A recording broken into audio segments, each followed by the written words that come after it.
Hi, my name's Kevin McQuillan, and the following pre-recorded conversations are my attempt to make sense of the human experience through the practice of yoga. I hope you enjoy. So good morning. Yeah, nice to see you. So the intent of these conversations and my teaching overall, I really take teaching as a way to make sense of the human experience. That's what I'm doing for a long time, tracking my own experience and then sharing with other people to see if it's relevant, if it makes sense. And for the most part, that's true. You know, it has made sense in various different ways. My approach has supported me in making sense of myself and attempting to stay sane in this world. Attempting to stay sane, which is a huge undertaking in a whole host of different ways. And that's one of the reasons why I appreciate distinctions, of breaking things down, and understanding why I'm experiencing what I'm experiencing, where it comes from, how it moves me, sways me, and the outcomes that are generated as a consequence of how I'm moving in this world. And so that's the attempt of these conversations, the attempt of teaching, and I think the attempt of yoga is to make sense of ourselves in the best way we know how. And there's nothing easy about that. It takes a lot to grapple with ourselves. It's significant, the ability to grapple with ourselves and wrestle with ourselves at times. And over the last several days, that's what I've been working through, and I've been sharing that with you. And it's not like I wanted to share the various different things I've been speaking about. It's like I'd rather not share various different things about myself. But then there's a commitment I have to do such a thing, because I know it's good for me. I know what it's like not to share myself. I have a standing history with that, not speaking, and a history around speaking. And so I have both sides of the equation. And I know how detrimental it is not speaking up for myself, not speaking in this world, not having a voice in this world. I know how detrimental that is, because I've experienced it, I've lived it. I've also seen it in other people. And it's a way to self-destruct. And the ability to communicate and to share ourselves is the attempt to make sense of what's going on, how we're occurring. And if it's done properly, with the right intention, it also includes others, and we need that. And so I like to talk about central issues, central problems. And I have lots of problems I'm sorting through. And over the last few days, I've been sharing those with you. And yesterday was, speaking about my relationship to touch, my relationship to love, and how that's challenged me in various different ways. And how they support each other, touch and love. And what also supports love is the ability to communicate. The expression of love, the ability to communicate. If we're not communicating, who knows what people are making us mean? We can behave in various different ways, but that doesn't mean anybody's receiving our behaviors or expressions through action as an act of love. It has to be accompanied with language, with communication. It's one thing to do or attempt to love somebody, but without the language, it can be misconstrued, and often is, in my experience. And so having the capacity to say, I love you, there's no vagueness about that. But acts and behaviors can be misconstrued, and so they become vague. And so the importance of communication is significant. And so the focus of this practice is on the throat. Whew, the throat. This thing, this body that we have, this bag of bones. It's an instrument of expression. That's one way of looking at it. And so if we point this whole being at something, we can be very powerful, and we know that. And so to stay in this body as much as we possibly can, so we can use it as an instrument of creation. And to make things better, we can always make things worse, and often do. That's like the automatic stance that we have, is to make things worse. And so to use this as a way to express, and to express the right message. And so that's the focus the throat. And what we hold in the throat is up on the board. The back of the throat, separation from the higher self. So think about that. We're separated from our higher self. And whatever you think that is, who you are in terms of your higher self, we can separate from that very easily. On the front throat is where we can hold ourselves back and it can't express love. So we hold ourselves back. We don't express. We don't say the things when we know we need to say. It's like, no. Stuff it back. Stay down there. You're not welcomed here. And so I won't share myself with you. And what's so strange about not sharing ourselves is people don't get to know us. That's one of the significant consequences. And if people don't get to know us through our own expression, they'll just make things up. It's like, I've already figured you out. And so the importance of expressing, so we get to shape how people see us and be with us and relate to us. And that's what's significant about communication, is ultimately we're training people to treat us in a particular way. And so if we don't do that, there's no influence. And so we must influence how people see us and how they communicate and how they treat us. And that is our responsibility. That's one way to hold this. That is your responsibility.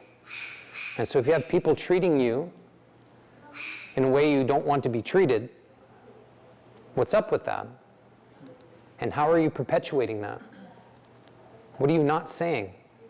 What are you not doing to solve that problem? Because it is a problem. So I want to break this down into distinctions. And the left side of the board are some distinctions where we lead ourselves into trouble. Oof, trouble. And become the troublemaker. We remain afraid. I want to say this, but I don't want to say this because I don't know what's going to happen. And so I won't say it. If I say this, I might lose what this is. Even if it's not working, I'll hold on to what I know. Because I don't like what I don't know. So I'll hold on and grip on to what I know. And so I won't say what I need to say. And so I'll remain afraid. And so we don't communicate. We stuff. We stuff. And you know what this is like. You have done it. It's likely you're doing it now. And you'll certainly be doing it in the future. Where you choose not to communicate. And where you perpetuate deceit because you know better. That's true. You know better. There's things that you need to say that you're not saying and you know better, but you choose that anyways. And so we become deceitful. And as we become deceitful, the consequence, one of them, is we stop trusting ourselves. We can no longer count on ourselves. And that is a problem and troublesome. Because if we can't trust this, we start to look outside of ourselves. I don't know what to do. Tell me what to do. And we can split and get ourselves pulled in various different directions. And we collapse under the pressure, and that is unpleasant and certainly unattractive. It's a lot of pressure holding. We know that. And if you've done it, you have. If you've done it, you have. You get a good sense of the pressure that we can be under and put ourselves under by not communicating. Whether it's to a family member, a friend, a coworker, I don't know, whatever. Somebody treating you poorly in a store, whatever it is. And we become weak and resentful. That's the tendency. And if you've ever spent time with somebody that does not communicate, wow, it's intense. Because it's always after the fact. I know I should have said something, but I didn't, but I'll talk about it now. And that person is such an asshole for being who they are. And the blame comes out, doesn't it? It's not me, it's them.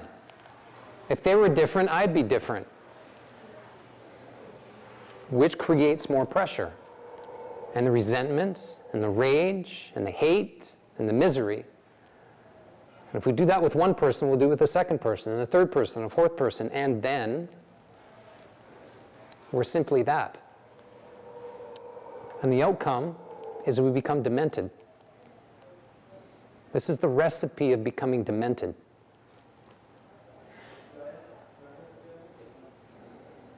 And it's delicate. That is for sure. And so this is waiting for all of us. You've been there, it's likely you're there now somewhere in your life, and you will be in the future. And to understand the process, and when you don't communicate, what you're abandoning. It's you and everything that you say you care about. That's the risk when we don't communicate, and it takes a tremendous amount of courage to communicate. We know that. And the only way we're willing to do that, it seems to me, is if we're willing to sacrifice everything that we care about. I'm saying this to you because I care for you. I'm saying this to you because this relationship matters to me. I'm saying this because this is good for me. And if it's good for me, it'll be good for you. And if that's the posture, it's a different intention. And it can be heard differently, ideally. Will it always be? Of course not. But it takes a tremendous amount of risk to communicate. Especially these days. Good Lord. There's so many people willing to crush anybody else that disagrees with them or doesn't share the same ideology or belief system and these kinds of things. And so it takes a tremendous amount of courage and risk and sacrifice to stand up and say, hey, I got something to say. Doesn't mean I'm right, but I got something to say. And I would like for you to hear it. And perhaps we can have a conversation about it. And through conversation, maybe I get to learn something about myself, about you. We become closer. Oh, that sounds delicious. And in communication lives intimacy. And there's a lack of intimacy these days, how it seems to me. And so if we want these good things that we say we want, the bridge in so many different ways is having the capacity to communicate and to be able to articulate yourself. And that's the right side of the board, is take a risk, communicate, say what you need to say, and there's something you're not saying now. That's true. There's probably something you're not saying now to someone, whether it's yourself or someone else. And it will take a great risk for you to say it.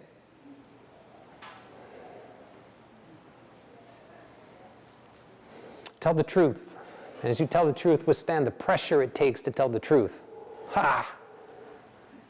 And if you can withstand the pressure,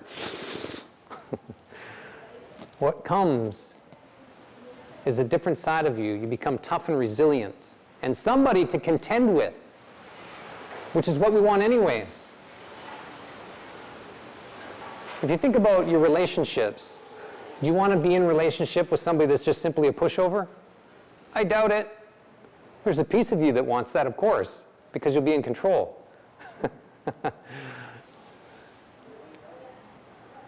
But really, aligned to your values, do you want somebody that's a pushover, or do you want somebody that can contend with you? And the answer is probably you want somebody to contend with. Somebody that's not going to put up and tolerate with your bullshit. And say, hey, you're way out of line. Set yourself straight. I don't appreciate that. Oh, I like that. Do more of that, please. Thank you so much. And that's one of the benefits of being in a relationship.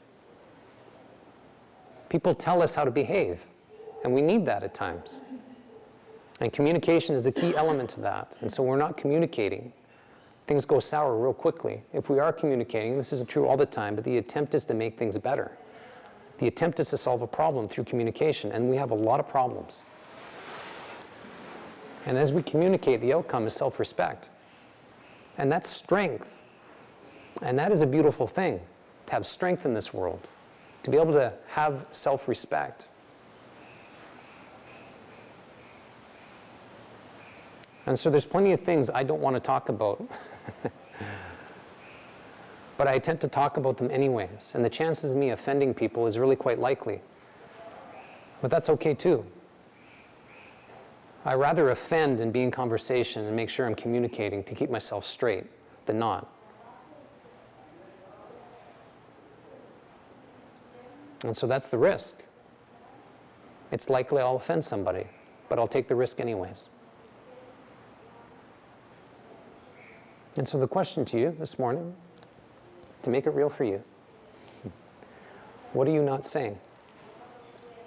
What are you currently not saying? To yourself, to someone else? Anybody got a question or an answer to that? An answer to this grand question so early in the morning? What are you not saying currently to yourself, to someone else? Opportunity to put it out there.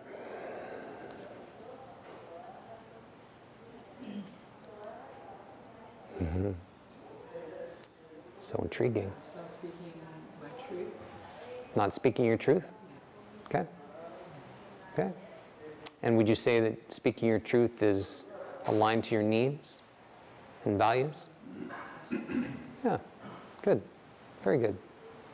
Yeah, if we're not doing that, it's just like, if we're not expressing our needs and you could say values and boundaries to people, it's just guess. We're just guessing, like, how do I take care of you? And this, I guess, is my attempt to take care of you.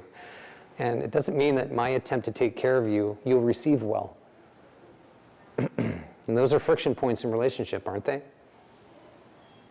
And often we don't communicate our needs. The risk in doing such a thing is that we come across as needy or vulnerable, potentially weak. But it's the opposite of all of that. Anybody else? What are you currently not saying? What a riveting question. Loosening my boundaries. We all got boundaries that are set, maybe just loosen them up a little bit. Okay. All right, so softening some of your boundaries. Okay, good. Yeah, we need to do that sometimes. And it's worthwhile taking a look. It's like, what are my boundaries? And what you'll notice is some are pretty rigid. That could probably require some flexibility. Others have tremendous flexibility that could use some tweaking and strengthening. And so I like that. Very good. Okay. Anybody else? What am I willing to accept and live with, and what do I want to do away with? Okay. Great. What are you willing to accept? What are you willing to give away? Okay. I like that. So I've left you, posed the question to you, and the idea is that you answer it. Not now. You don't have to say it out loud. This is conversation and communication. The more you speak about these things you don't want to speak about, you'll be better off as a consequence. You know that. We will be, because then it's out. Then there's no escaping it. It's like, damn, now you're out. It's like, okay, let's figure you out now that you're out. And so use this practice as a way to open your throat. And so you have the strength, the structure, the ease to communicate the things in which you know you need to communicate. Let that be the case this morning. You up for that? All right, you brilliant human beings. Nice to be with you. Thrilled that you're here. We'll continue on to your mat. We'll see you there.